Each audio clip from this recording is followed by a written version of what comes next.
Kumusta kayong lahat dyan mga kababayan? Welcome back sa News Info page at sa mga bago pa lang, welcome mga kababayan.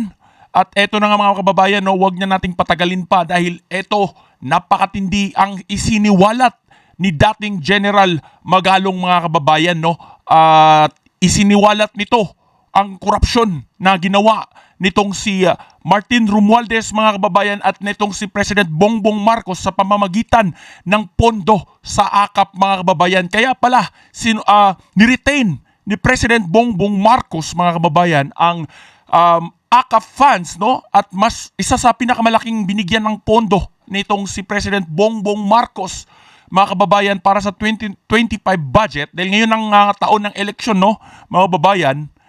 Eto, napakatindi ang isiniwalat ni Mayor Magalong, isang dating general mga kababayan ng ating gobyerno na hindi na rin masikmura ang korupsyon na ginagawa nitong si President Bongbong Marcos at si Martin Romualdez mga kababayan. No, ayan, wag na nating patagalin pa mga kababayan at sabay-sabay nating panoorin ito. Sumanong galing sa sariling bulsa ng ilang kongresista ang pinamumudmud nilang pera sa pag-iikot sa bansa. Pinalalabas sumanong galing sa sariling bulsa ng pinapalabas na galing sa sariling bulsa ilang kongresista ang pinamumudmud nilang pera sa pag-iikot sa bansa. Pero galing umano yan sa mga ayuda program ng gobyerno at ibinigay ni House Speaker Martin Romualdez sa mga sumama sa kanya. Ayan mga babayan na ibinigay ni House Speaker Martin Romualdez sa mga sumuporta sa kanya. No? Ayon kay Baguio City Mayor Benjamin Magalong, nakatutok si Maris Umali. No? Panoorin natin to.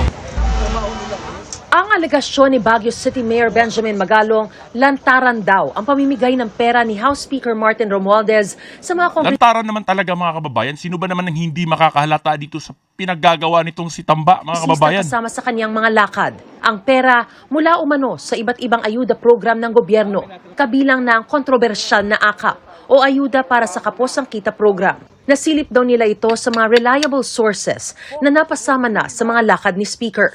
So that's about 21 million. Kung nakaapat ka ba naman na sortie, 21 times 4, that's 84 million. Naku, so 84 ilan million, yan? grabe. Ilan yan sumasama? Nung nalaman ng mga ibang congressman na meron pala yan, nagsamahan na lahat. Ang perang ito pinalalabas naman daw ng mga nakatanggap na kongresista na galing sa kanilang sariling bulsa kapag kanilang pinamudmud na. Pambiling boto mga kababayan, mag-election na ngayong 2025. Na ganun na lang ba kadali? Palalabasin pa nila na paparamdam nila sa tao na galing. Kaya pala sinisiraan mula nung maupo si President Bongbong Marcos, unang-una tilang tinira itong si dating General Bantag, mga kababayan, kung matatandaan nyo, grabe ang panggigipit nila kay Bantag. Kaya pala ginawa yun mga kababayan, no? Dahil nga dito sa agenda nila at isa-isa nang naglalabasan ang kanilang baho, mga kababayan. Sa amin to. At pag magkakot pa sila, meron ba yan sa iba? May ginagawa ba yan sa iba? Ganun pa yung mga parinig. So nakakalungkot isipin. Sinubukan naming kunin ang pahayag ni Speaker Romualdez pero wala pang binibigay na tugon ng kanyang tanggapan. Sabi naman ng Department of Social Welfare and Development, imposibleng mga kongresista ang mamahagi ng mga ayudang ito. Hindi ito posible since kami mismo ang nagdi-disburse ng funds for AICS and AKAP. This is done through our social workers, through all of our workers in the field, sa satellite offices, pati na rin dito sa... Siyempre, kung sasabihin niyang posible yan, matatanggalan siya sa posisyon, no? Central office.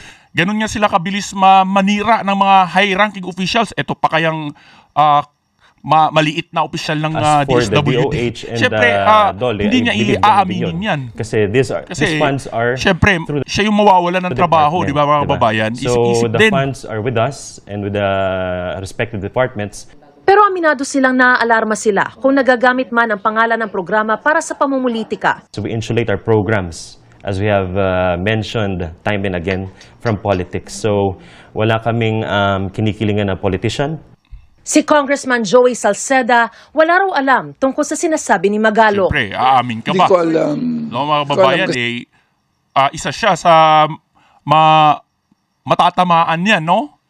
Milyon-milyon na yung nakuha nilang pondo, no? Damay-damay sila dyan. Kaya todo, talaga yan. Walang aamin kahit harap-harapan na, no? May sarili ako. Doon ako. Pero yung pinamudbud doon, yung galing kay Speaker, pero hindi sa akin. Yung bigas, galing pa lang kami kay Christine Typhoon Christine. Timing naman na nandun si Speaker.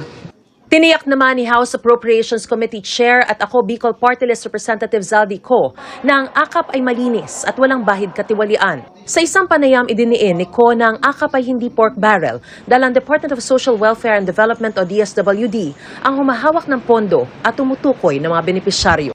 Grabe mga kababayan, harap-harapan talaga itong ginagawa nila mga kababayan, no? Para lang makapambiling boto ay nagkukunwari silang galing sa bulsa nila. At unang-una mga kababayan, yung pamimili ng boto ay bawal yan, no? Mga kababayan. Pero ano na nangyayari ngayon sa ating gobyerno, no? Mga kababayan, nagtataka ka na lang, binabaan ng pondo yung mga ahensya katulad ng DepEd, katulad ng PhilHealth, at kung ano-ano pang mga dapat sanang pagtuunan ng pansin. Pero ito, pinondohan yung AKAP. Nilakihan pa ng pondo yung DPWH kung saan talamak ang korupsyon, no? Naharap-harapan kahit maayos pa yung kalsada pag may eleksyon na mangyayari, sisirain, no? Mga babayan, kahit maayos pa. Samantalang yung mga kalsadang hindi pa naman naayos at hindi pa nagagawa, ay wala naman silang pansin. Kasi nga mga kababayan, hindi sila makakakuha ng pondo doon, no? Hindi naman talaga naglilingkod yung mga korap na politician na yan, no? Ginawa na nilang negosyo at pagnanakaw ng pera itong posisyon nila mga kababayan, no? Kasi magkano lang ba yung sahod ng isang politician? Tapos sila ay nagpapatayan pa, no, mga kababayan, no? Para lang magserbisyo. Bakit pa kailangan ang posisyon kung serbisyo naman talaga ang gusto nila? Pondo mga kababayan, para magnakaw sila ng pondo sa ating bayan. Yun ang ano talaga nila, mission mga kababayan, no? Dahil every project na nagagawa nila, may komisyon yan mga kababayan. Grabe itong siniwalat ni First, I just would Mayor like to Magalong. clarify na yung anim alyansang nagkakaisang mamamayan is a group of advocates for good governance at yung fight against corruption. And it's composed of retired generals, may mga clergies din siya, people from the private sector, from the health sector, youth sector, women's sector, iba-iba. At I'm not a member of ANIM. Isa lang ako doon sa mga pumirma no kanilang manifesto. So, pagdating naman doon sa critical issues ng budget, talagang natkuhan kami, may ginawa rin ang ating presidente na nakuhan din niya, nabito niya yung worth 194 billion. Pero siyempre may kakulangan pa. No? Siguro may reasons kung bakit niya hindi niya masyadong natutukan pa yung AKAP. Pero yung AKAP kasi talagang nagulat kami doon sa amount, 26 billion. Doon sa pondo ng DPWH na increase pa uli ng 288 billion na hindi naman hinihingi ni Secretary Bunuan. Tapos yung unprogram amount. Nagpapakahirap magtrabaho ang mga taxpayers nating mga kababayan. Tapos ito'y pamimigay lang nila para sa kanilang pansariling interes at pamimiling boto mga kababayan. At hindi lang yan mga kababayan, sa tingin mo ibibigay nila lahat yan? Ibubulsa nila yan, ibibili nila ng mga resort, mga lupa at kung ano-ano pa mga kababayan gamit yung mga dummies nila, no?